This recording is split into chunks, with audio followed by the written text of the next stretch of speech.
Speaker, Srimati Kanimozhi ji. All is well, but economy is at 5%.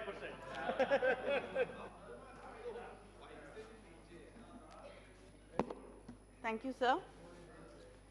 I'd like to begin by thanking the Finance Minister for including Adichanallur as one of the 5 archaeological sites that would be developed as iconic sites with on-site museums.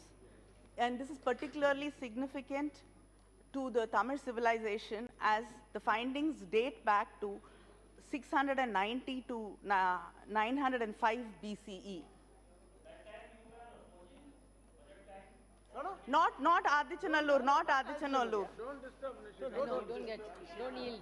Time is not there. Don't disturb. But I would also like to draw the attention of this House to a point made by the Finance Minister in her budget speech. She has gone out of her way to rename the Indus Valley civilization as we know it as the Saraswati Sindhu civilization. Shame. Even scholars, scientists, archaeologists who've been working for decades on this subject have not been able to come out with any conclusive or concrete proof about the existence of the mythical Saraswati River. Shame.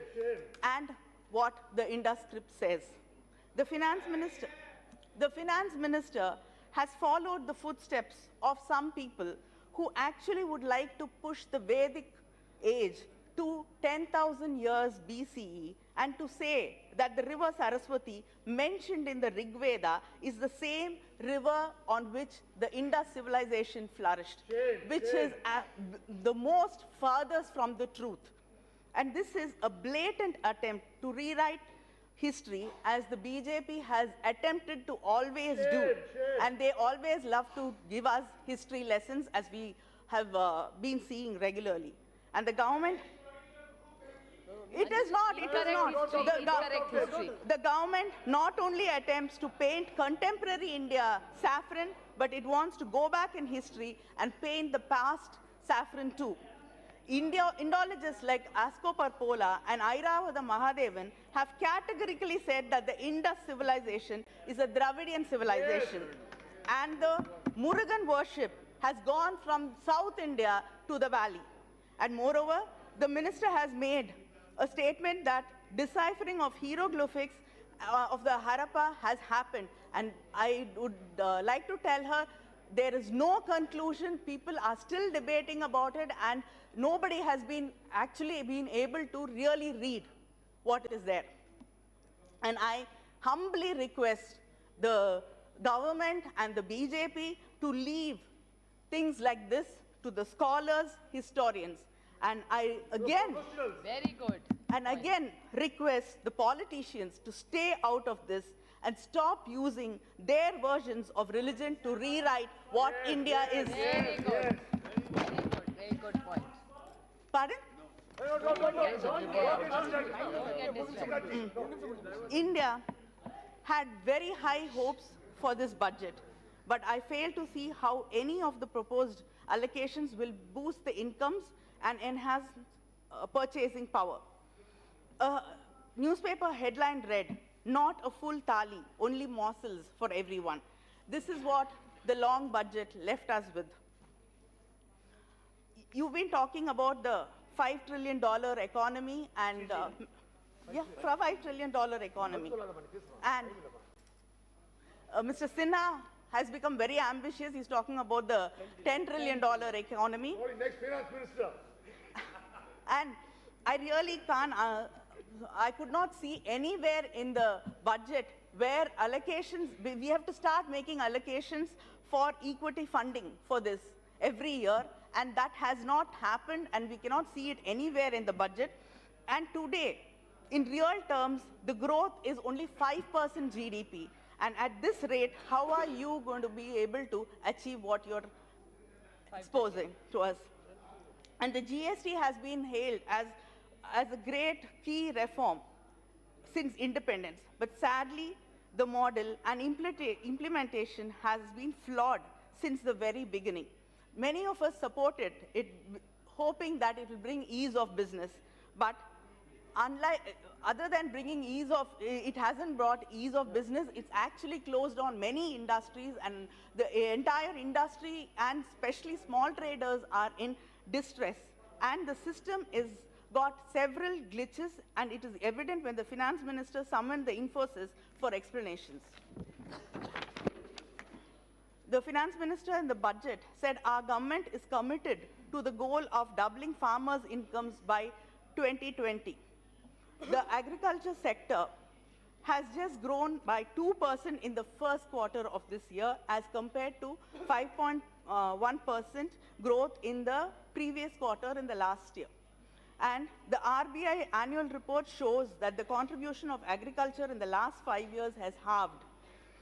At this, and the Niti Aayog report says that you need a 14% growth to double the farmers' income. At this pace, how can we double the farmers' income?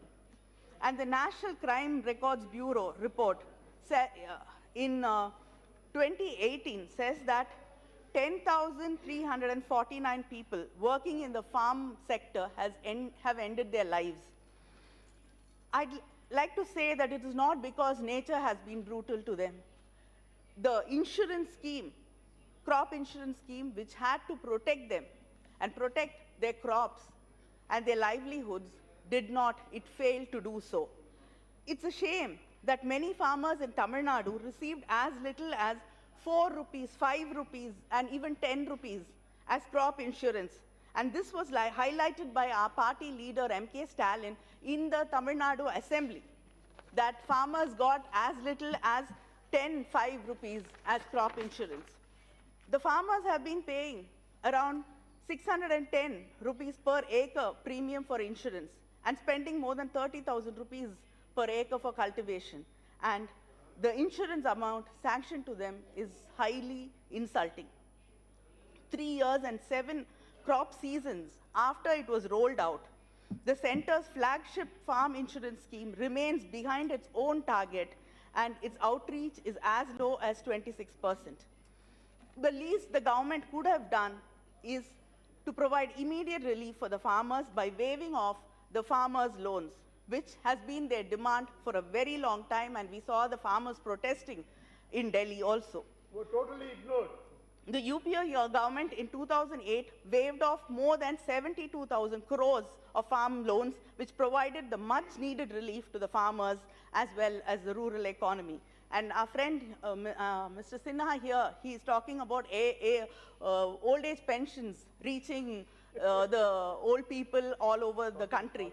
If he comes with me to my constituency, I can show him that every day hundreds of old men and women come with petitions, and they're waiting, and we've been waiting for years to get their old age pensions, and I really don't know where this amazing, blissful place is he's talking about. You come with me. And one of the biggest schemes that have the capacity to actually put money in the hands of the people is the Manrega. And it was mentioned here by the Congress speaker from the Congress, that Manish Tiwari ji, that there's been a steep fall in the money allocated for the Manrega. And in Manrega's financial statement as of January 26, 2020 has shown that more than 96% of the allocated money has already been spent or is needed to pay pending dues. Less than 2,500 crore is left to sustain the scheme, and nearly 15 states are already in the red. A minimum of 96,000 crores is needed to implement the Manrega in the coming year. And the national average wage of Manrega worker is around 178 per day, less than half of the 375 per day minimum wage recommended by the Labour Ministry panel. I request the government to increase the wages at least to 350 rupees. The 15th Finance Commission. DMK has always been at the forefront of the struggle for federalism and decentralization. It is entirely with this objective that I wish to highlight the unfair ways in which the 15th Finance Commission tilts the fiscal scale in the center's favor. The 14th Finance Commission had promised that there will be incentives for the states that undertook measures to control population explosion. But the 15th Finance Commission is using demography as the sole benchmark. The 15th Finance Commission has the 2011 census as the sole criteria for the population, but has reduced the weightage of the population to 15% from the earlier 27.5%. It is extremely unjust to punish states like Tamil Nadu and the southern states that have achieved a neutral net reproductive rate targets.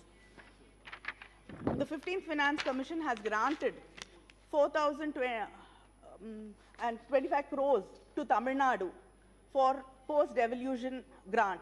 But this is only a temporary relief. We need a permanent justice to be done to the southern states which are highly affected by this. And in July 2019, the terms of reference of the Finance Commission were amended to include allocation of resources towards defense and internal security imperatives. Experts have noted that this is an unprecedented move to raise funds for the country's defense security from the states. This is erroneous and unfair as defense comes under the union government.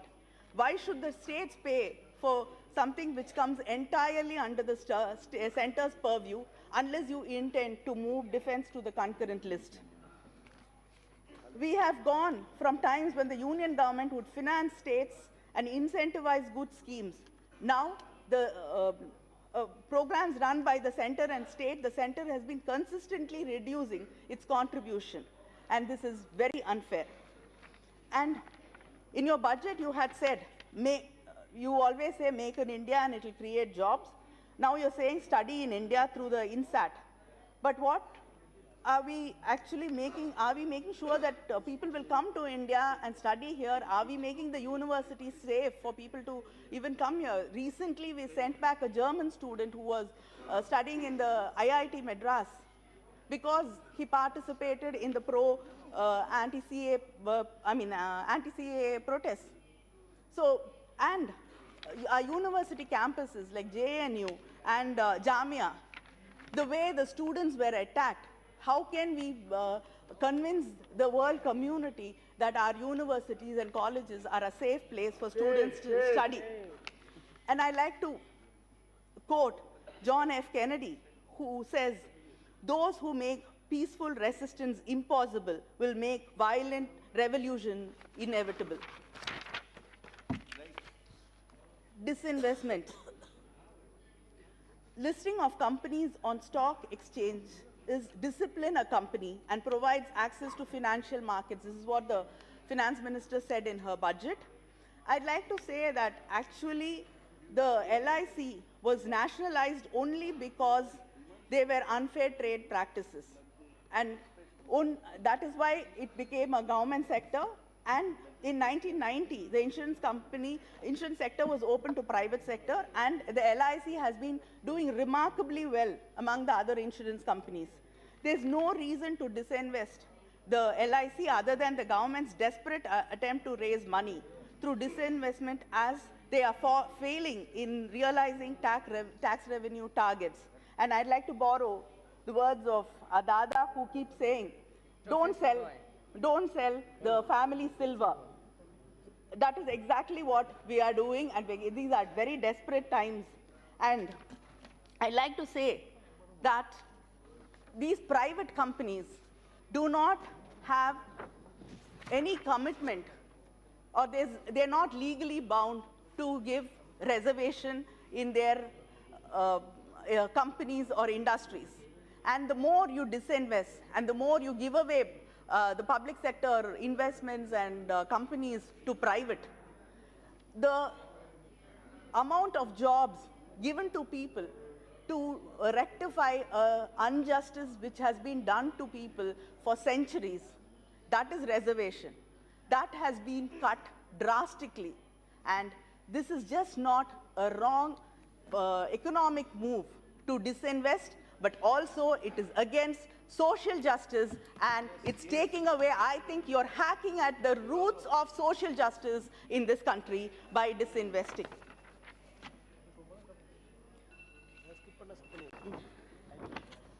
we were talking about unemployment, and I think it's often been quoted that it's at a 45-year high. But it is very alarming to see that nearly our urban youth are unemployed. 22.5% of the urban youth are unemployed, and it's worse in the rural sector. I'd like to bring to your notice what happened in Salem recently in Tamil Nadu. A woman who lost her husband could not find employment, and she sold her hair for 150 rupees to feed her 3 children. And then she said, I don't have anything more to sell to support my family. This is the state this country is, and we are talking about 10 trillion. $10 trillion economies.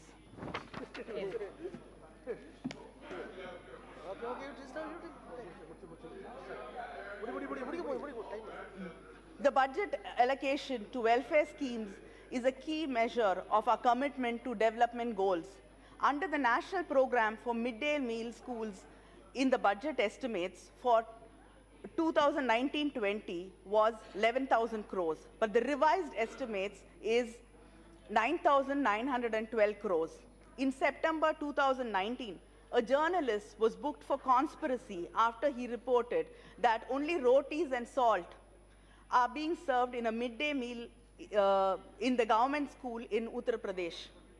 In this situation, how can the government justify the 1,088 crore lesser funds for this project?